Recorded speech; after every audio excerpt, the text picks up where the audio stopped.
आप सभी को और आप लोगों के सभी दर्शकों को आज भगवान श्री कृष्ण जन्माष्टमी की बहुत बहुत शुभकामनाएं। और भगवान श्री कृष्ण पर्यावरण से बहुत प्रेम करते थे और अभी कुछ दिनों बाद दिल्ली के अंदर, बल्कि दिल्ली क्या पूरे उत्तर भारत के अंदर जैसे जैसे ठंड बढ़ेगी, पोल्यूशन बढ़ेगा और इसके ऊपर खूब चर्चा होगी कि इस प्रदूषण के पीछे कौन लोग हैं, क्या कारण है। फला रिसर्च करा लो, फला एक्सपर्ट से पूछ लो। इन सब चीज़ों के पीछे एक बड़ा कारण है कि हमने अपनी प्रकृति को बहुत क्रूएल्टी के साथ ट्रीट किया। हमने पेड़ों के प्रति जो भावना रखनी चाहिए थी वो नहीं रखी। और ये सिर्फ दिल्ली में नहीं है, ये उत्तराखंड में भी देखा जा रहा है, हिमाचल में भी देखा जा रहा है, उत्तर प्रदेश में देखा जा रहा है, जहाँ पे किसी न किसी बहाने से लाखों पेड़ों को काटा जा रहा है। और मैं आज भारतीय जनता पार्टी के ऊपर यह आरोप लगा रहा हूँ कि उनके द्वारा लगाए गए एलजी ने गैर कानूनी तरीके से दिल्ली के जंगल में से करीब 1100 पेड़ कटवाए। और इसके सबूत आज मैं आपके सामने रख रहा हूँ। ये सिर्फ कोरा आरोप नहीं है, मैं सबूतों के साथ इसको रख रहा हूँ।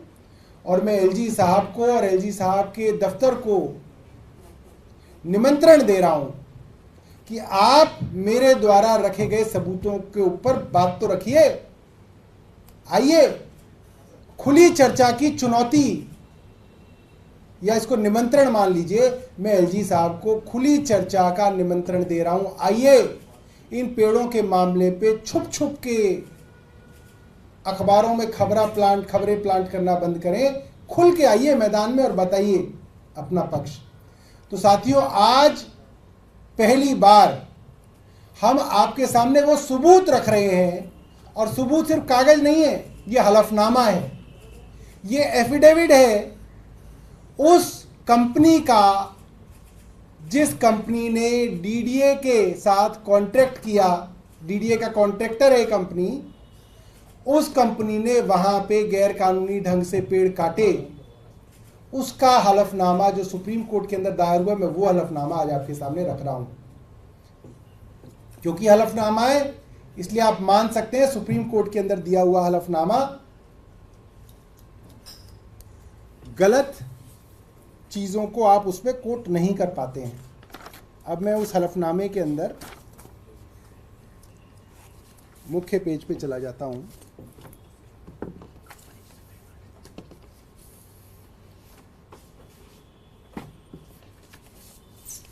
कॉन्ट्रैक्टर का नाम है Satya Prakash and brothers private limited. जिस कंपनी ने ये पेड़ काटे उसका ये हलफनामा है सुप्रीम कोर्ट में।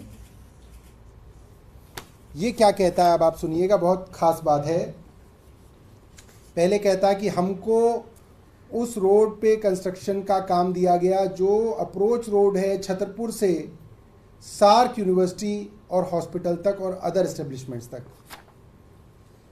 उन्होंने बताया कि इस प्रोजेक्ट की जिम्मेदारी वहाँ के इंजीनियर इंचार्ज मनोज कुमार यादव को दी गई थी। और हमें कहा गया था कि मनोज कुमार यादव, डीडीए की तरफ से जो कॉन्ट्रैक्ट किया गया उसमें कहा गया मनोज कुमार यादव डीडीए के इंजीनियर इंचार्ज जो उनको मौखिक और लिखित आदेश देंगे वो कॉन्ट्रैक्टर को करना पड़ेगा। और उन्होंने बोला कि हमें ये लिखित आदेश डीडीए की इन 3 ईमेल से आता था।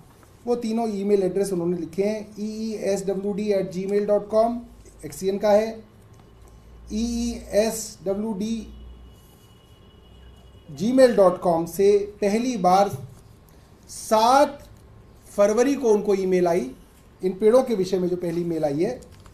और उस ईमेल में लिखा है कि 3 फरवरी 2024 को एलजी साहब ने वहां पे विजिट किया और फला डायरेक्शंस दी। एलजी साहब का साफ साफ खुलासा इस ईमेल में है। उसके बाद भी उस ईमेल के बाद भी पेड़ वहां पे नहीं काटे गए। और इसका खुलासा दूसरी ईमेल में है। 14 फरवरी 2024 को दोबारा ईमेल आती है उस ठेकेदार के पास, और उस ईमेल में लिखा हुआ है, एग्जैक्टली क्या लिखा हुआ है मैं वो आपको पढ़ के बता देता हूं,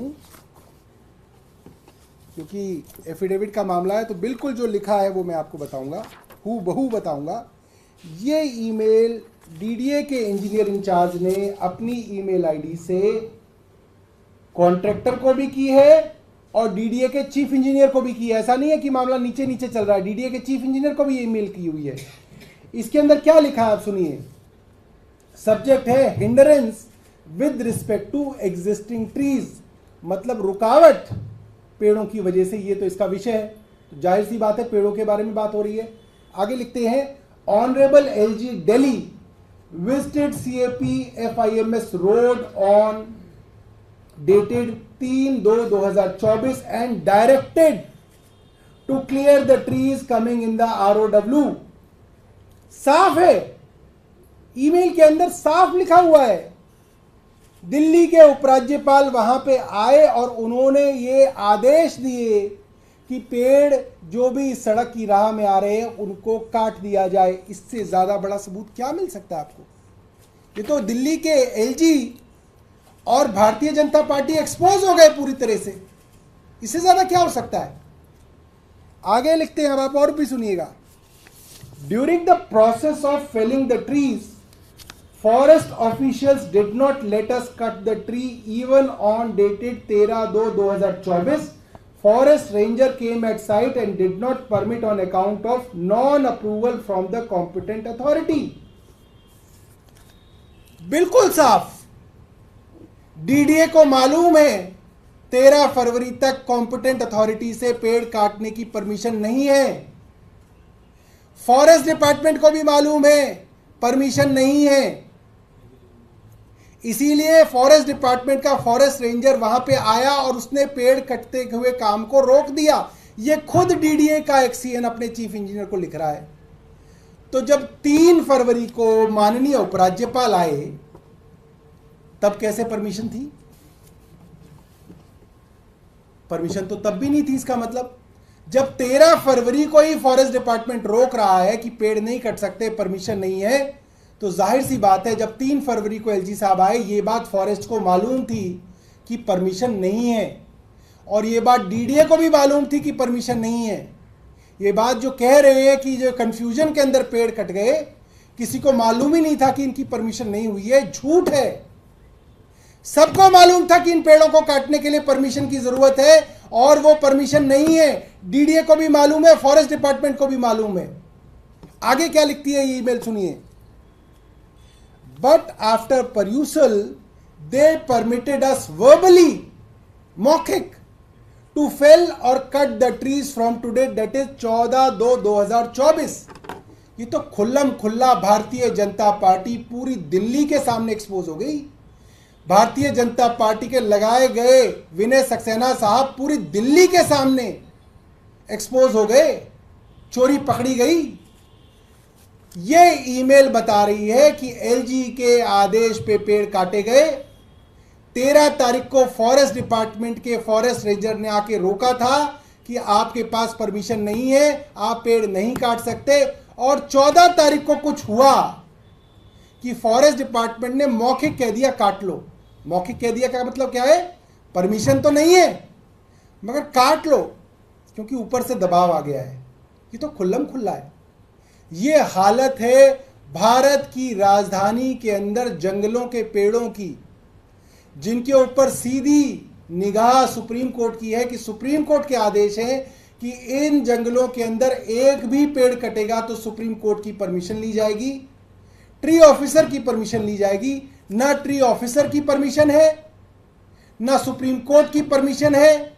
डीडीए को मालूम है, चीफ इंजीनियर को मालूम है, फॉरेस्ट डिपार्टमेंट को मालूम है, एलजी को मालूम है, और एलजी के आदेश पे ये पेड़ काटे गए। मैं एलजी साहब को निमंत्रण दे रहा हूं, आइए एलजी साहब, जगह भी आपकी, समय भी आपका, तारीख भी आपकी, आइए मीडिया के सामने, मैं आपको चुनौती दे रहा हूं, आप आइए बहस कीजिए, छुपिए मत।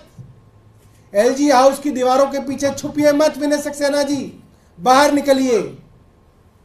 आपसे दिल्ली की जनता सवाल पूछ रही है, दिल्ली की चुने हुई सरकार आपसे सवाल पूछ रही है, दिल्ली का चुना हुआ मंत्री आपसे सवाल पूछ रहा है। आपने जो चोरी की वो पकड़ी गई, आपने कोर्ट को गुमराह किया, आप पकड़े गए, आपने दिल्ली को गुमराह किया, आप पकड़े गए। आज भारतीय जनता पार्टी और विनय सक्सेना एलजी साहब दोनों पूरी दिल्ली के सामने एक्सपोज हो गए।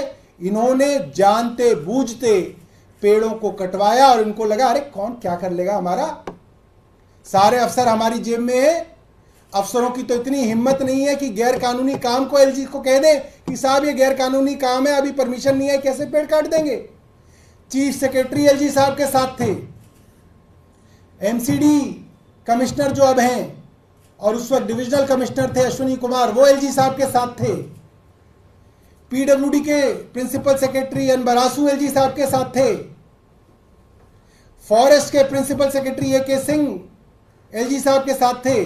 डीडीए का member engineering Ashok Kumar Gupta LG साहब के साथ था। फॉरेस्ट डिपार्टमेंट के additional principal chief conservator of forest, मुख्य संरक्षक जंगलों के, वहां उनके साथ थे। दर्जनों के तादाद के अंदर दिल्ली की टॉप ब्यूरोक्रेसी एलजी साहब के साथ थी और किसी की हिम्मत नहीं थी कि वो एलजी साहब को कह दे कि गैर कानूनी ढंग से पेड़ नहीं कटेंगे। जब ये हालत है तो क्या होगा दिल्ली का? दिल्ली की तो दुश्मन भारतीय जनता पार्टी है, एक एक करके पेड़ काट रही है और दिल्ली के सबसे बड़े दुश्मन एलजी साहब हैं। गैर कानूनी ढंग से दिल्ली के जो फेफड़े कहे जाते हैं रिज, वहां पे पेड़ कटवा रहे, चोरी छुपे पेड़ कटवा रहे, अफसरों पे दबाव डाल के पेड़ कटवा रहे, सुप्रीम कोर्ट को धोखा देके पेड़ कटवा रहे। एलजी साहब को आज तुरंत इस्तीफा देना चाहिए। एलजी साहब को आज इस्तीफा देना चाहिए क्योंकि वो पूरी दिल्ली के सामने एक्सपोज हो गए, उनकी चोरी पकड़ी गई। बहुत बहुत धन्यवाद। ये मामला क्योंकि अभी भी कोर्ट में है, तो आपको लगता है कि हलफनामे पे कुछ विचार होगा या आप लोग अपनी तरफ से अपील करेंगे सरकार की तरफ? नहीं, ये तो देखिए खुल्लम खुल्ला है। ये जो ईमेल है ये डीडीए की ईमेल से, डीडीए की ईमेल साफ दिखा रही है कि ईमेल्स लिखी गई डीडीए द्वारा, ठेकेदार ने उन ईमेल्स के ऊपर कार्रवाई की। बताएं एलजी साहब, डीडीए के अफसर क्यों कह रहा है कि एलजी का आदेश है? क्योंकि एलजी का आदेश था। इतनी हिम्मत नहीं है किसी अफसर की कि एलजी का आदेश है, ये बात वो ऐसे ही लिख दे ईमेल के अंदर। और वो तो बच गया वो अफसर की उसके पास आज ईमेल है। अगर ये ईमेल नहीं होती तो आज तो इन 3 अफसरों को लटका दिया होता कि इन्होंने जो है खुद पेड़ कटवा दिए। ये बच गए अफसर कि एलजी साहब का नाम उन्होंने ईमेल में लिखा हुआ था। एलजी साहब की जो डायरेक्शन थी वो उन्होंने कागज में दर्ज कर रखी थी।